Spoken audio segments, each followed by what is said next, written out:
आदमी फेसबुक की प्रोफाइल में जितना दिखता है इतना खूबसूरत होता नहीं है, लेकिन भाई साहब आधार कार्ड ही प्रोफाइल में दिखता है इतना बदसूरत भी नहीं होता है।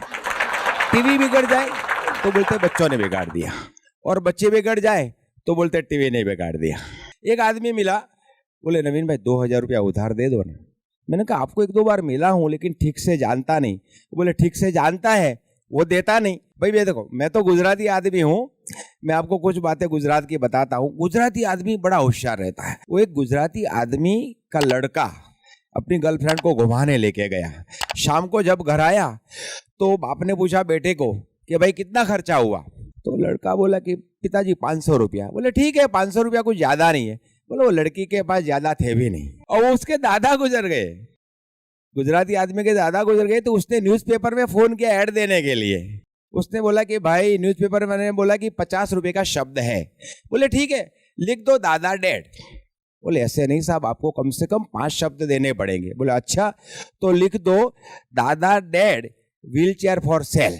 और वो गुजराती आदमी जब दुकान से बाहर जाता है तो अपने नौकर को बोलता है दुकान का ध्यान रखना, और सामने वाली दुकान को बोलेगा मेरे नौकर का ध्यान रखना।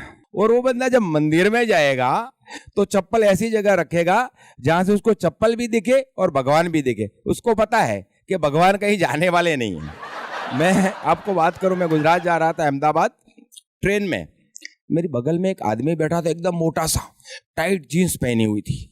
वो खड़ा हो गया, बाथरूम गया, थोड़ी देर बाद आके बैठ गया। 5 मिनट हुई, वापस खड़ा हो गया, वापस बाथरूम गया, आके बैठ गया। 5 मिनट के बाद वापस खड़ा हुआ। अब सामान बड़ा था, थोड़ी तकलीफ हो रही थी। मैंने कहा भाई साहब आप आ रहे हो जा रहे हो, आ रहे हो जा रहे हो, आपको चैन नहीं है? वो बोला चैन तो है मगर खुलता नहीं है। तो कई बार आदमी कहता है क्या, सामने वाला समझता है क्या, उसमें जोग हो जाता है।